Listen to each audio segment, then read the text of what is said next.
안녕하세요. 공병호TV의 공병호입니다. 아침 신문을 읽다 보니까 국내에 한 200개 정도의 상조회사 가운데 10위권에 드는 국민상조가 갑자기 폐업을 했다는 그런 기사를 읽었습니다. 그 내용을 쭉 읽다 보니까 평소에 제가 갖고 있던 문제점들이 잘 정리되어 있어서 오늘 여러분들에게 잠시 이야기를 드리려고 합니다. 물론 이 방송을 들으시는 분 가운데 상조업계에 종사하고 계시는 분들은 좋은 상조회사도 많다 이렇게 생각하실 겁니다. 물론 좋은 회사도 있고 그 다음에 나쁜 회사도 있겠지만 오늘 상조업계가 갖고 있는 구조적인 문제에 대해서 한번 이야기를 드리는 것이 좋겠습니다. 상조업계는 사람이 사망했을 때 자식들에게 부담을 주지 않고 본인 문제를 스스로 해결하겠다는 아마 부모님들의 따뜻한 마음이 담겨 있는 그런 업무라고 봅니다. 그런데 10위권에 속하는 국민상조가 폐업을 하고 지난 2년치 한 60군데에 해당하는 그런 업체들이 문을 닫았다고 합니다. 근데 이번에 국민상조의 피해를 보신 분들 가운데는 경우의 소속들이 많기 때문에 경찰관 전직 또 현직의 한 3만 명 이상 정도가 피해의 대상이 됐다고 합니다. 현재 국내는 상조업계에 가입하고 계신 분이 한 420만 명 정도, 그러니까 우리 국민 12명 가운데 1명 정도가 상조를 이용하고 있을 정도로 굉장히 중요한 그런 업종입니다. 아마 상조에 들면은 회원이 되신 분들은 50% 정도를 공제조합에 예탁해 놓도록 그렇게 법으로 되어 있는 모양입니다. 50% 예탁금 중에서 혹시 사고가 발생하면 공제조합이 일종의 보험 역할을 하게 되는 것이죠.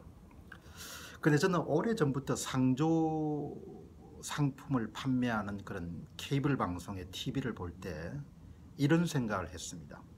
이번 사건과 관계없이 상조 상품이나 상조 서비스라는 것이 초장기 거래라는 거죠.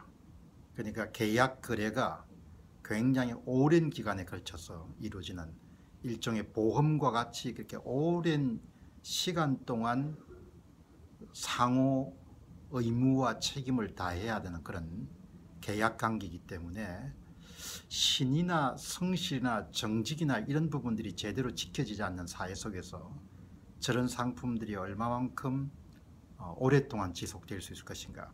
뭐 1년 2년 정도의 계약은 파기해도 별 문제가 없지만 계약 기간이 10년 20년 30년 이렇게 지속되면은 회사 자체가 굉장히 건실해야 되는 것이죠. 그리고 회사를 운영하고 계신 분들이 정말 20년 30년 정도의 장기 계약에 대해서도 계약 의무를 준수하려고 하는 그런 신이나 정직 같은 것이 바탕이 돼야 되는데 저게 얼마만큼 이렇게 믿을 만한 것인가, 그렇게 개인적인 의문을 가졌습니다, 소비자로서.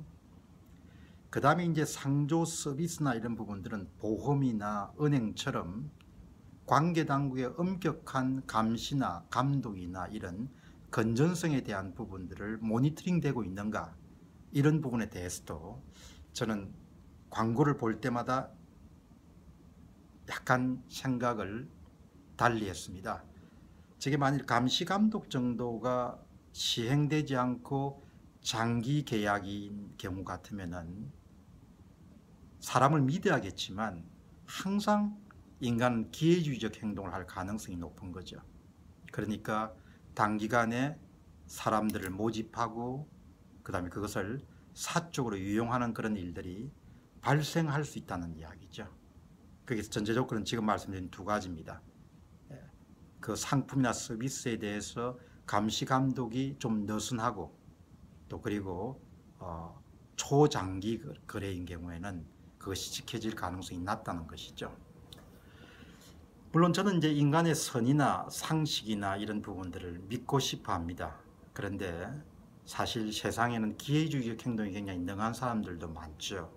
그런데 그게 사람이 나빠서라는 그런 요인도 있겠지만 계약 관계가 굉장히 장기에 걸쳐서 이루어지게 되면은 또 그런 장기 계약 관계 속에서도 계약 준수에 대한 어떤 법률적인 보호라든지 관계 당국의 엄격한 건전성 규제 같은 게 없으면은 아주 손쉽게 일어날 수 있는 것은 단기간에 회원을 모집하고 그것을 사조로 이용하는 그런 일들이 발생할 수 있다는 이야기입니다.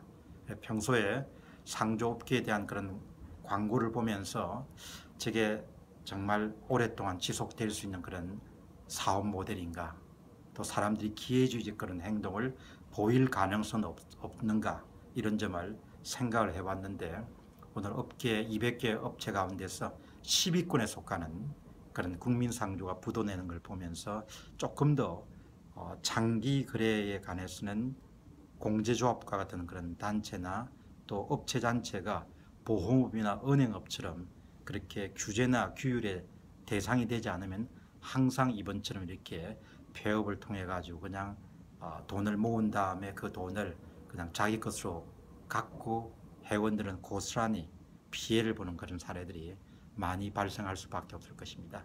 여러분들이 상조 상품을 사실 때 이 점을 염두에 두셔야 될 것 같습니다. 공병호 TV의 공병호였습니다. 감사합니다.